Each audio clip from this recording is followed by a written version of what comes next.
Thanks for joining us for another edition of The Small Business Show with Cheyenne Malone, exclusively on ASBN.com. Hi everyone, I'm Cheyenne Malone.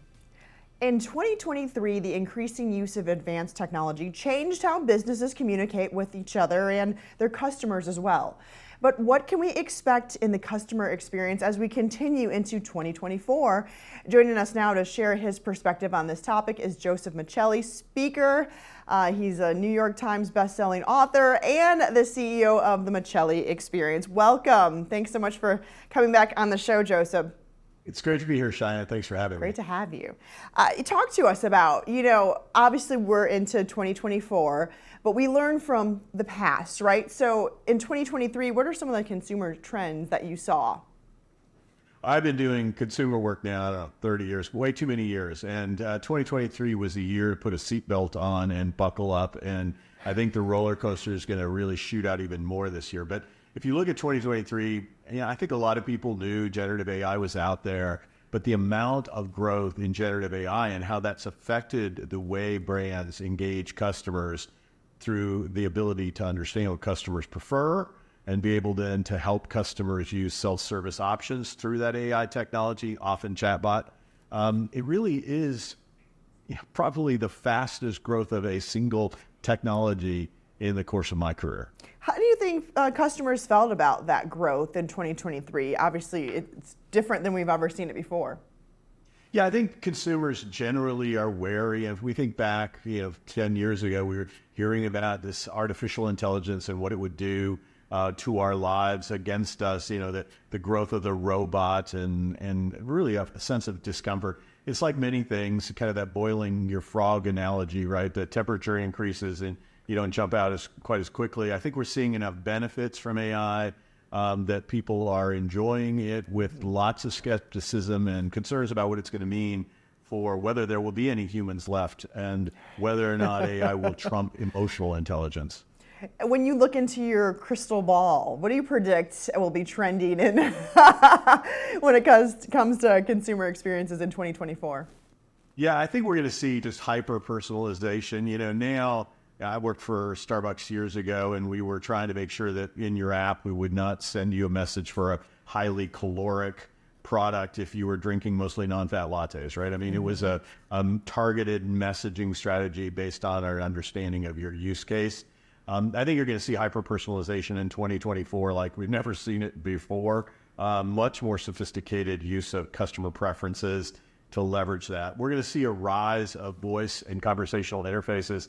I'm afraid to even mention her name, Alexa, for fear she's going to wake up on me right now as I say it. But the more we use that to order, the more we're going to be not going to our screens and clicking on things. We're going to be able to do much of our commerce with voice activation, voice-enabled service throughout the customer journey. I think we're going to start to see augmented reality pick up a bit. It's been one of those things that's been promising to help our enhancement of online shopping. But, it really hasn't gotten as much traction in visualizing products in our own environments, but I think that's going to pick up. And then I'll just hit two more, if you don't mind. And one is just an increased emphasis on customer privacy. We played fast and loose with a lot of customer data, I think, early on in the world. And given all of the bad actors who understand the kinds of data that we're getting from customers in order to leverage these preference choices, that data security is going to become even more important. And then finally, we're just going to see so much self-service. We're going to be able to choose how to take care of pretty much everything on our own without ever having to have a human. And therein is going to be a challenge to make sure that there are still humans around when the technology doesn't work or when we want to opt into human interactions. How quickly do you see customers jumping on board with this? Do you feel like there's a certain specific demo that might, respond to it quickly than versus others?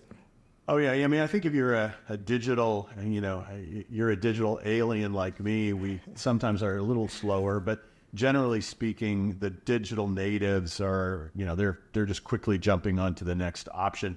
The key here is, does it provide utility? If you think back to the first time you ever saw a kiosk to scan your own items in a supermarket, sure. It's like, why am I going to go do that? It's going to get it wrong.